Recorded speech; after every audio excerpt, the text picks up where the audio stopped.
नमस्कार, मैं जितेंद्र प्रसाद। आजकल बीजेपी के लोगों की भाषा भी बदल रही है। यूपी के सीएम योगी जी ने दिल्ली को गैस चैम्बर कह दिया। ऐसा क्यों कह रहे हैं, इस पर हम आज चर्चा करेंगे और कुछ और महत्वपूर्ण मुद्दों पर चर्चा होगी। योगी जी का तेवर आजकल मोदी के खिलाफ हो गया है। वे जान गए हैं कि देश में मौजूदा स्थिति अभी ऐसा नहीं होता तो राहुल गांधी बनाम मोदी नहीं होता। हमारा सीएम कुर्सी खतरे में हो जाता या सीएम बदला भी जा सकता था। योगी जी के बागी तेवर पर बीजेपी और संघ परिवार चुप्पी साधे हुए हैं, क्योंकि यूपी में चुनाव होने वाला है। लोहा गर्म है। योगी जी हथौड़ा मारने की फिराक में है। योगी जी हो या मोदी जी हो, सब कुर्सी का खेल चल रहा है। योगी जी को अपने लिए संविधान यानी कानून याद आता है और जनता के लिए बुलडोजर याद आता है। योगी जी कहते हैं कि संविधान से ऊपर कोई नहीं है। इस पर शंकराचार्य जी ने पलटवार करते हुए कहा कि सीएम बनने से पहले उन पर 40 मुकदमे था, मगर सीएम बनते ही सारा मुकदमा ख़त्म कर देते हैं और अब उन्हें कानून और संविधान याद आता है।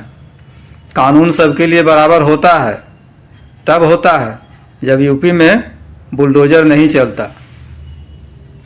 बात जब बीजेपी पर आती है, बात जब मोदी पर आती है, तो मोहन भागवत भी मुंह खुल जाता है, और जब एपेस्टिन मामला की आती है तो चुप्पी साध लेते हैं।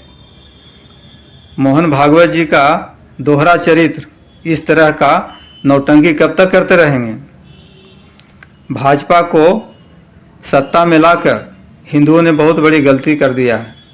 इस पर शंकराचार्य जी ने कहा कि पहले हिंदू को मुसलमान से लड़ाया गया, अब हिंदुओं को हिंदुओं से लड़ा रहे हैं, संतों को संतों से लड़ा रहे हैं, हिंदू को दूसरे दर्जे के नागरिक बना दिया गया है।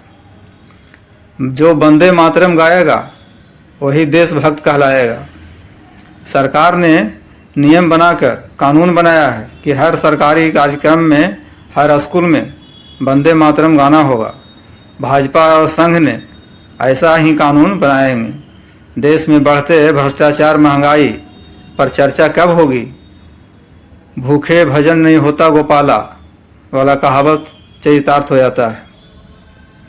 जनता का पेट भरने के लिए तो कुछ करते नहीं, सिर्फ भेदभाव फैलाना इनका मकसद है, काम है। देश की धार्मिक बनाना चाहते हैं, संविधान को ख़त्म करना चाहते हैं। यूपी और बंगाल में चुनाव होने वाली है तो हिंदू मुसलमान की बहस अब बढ़ने वाली है। देश की जो मूलभूत समस्या है उससे ध्यान को भटकाया जा रहा है। जय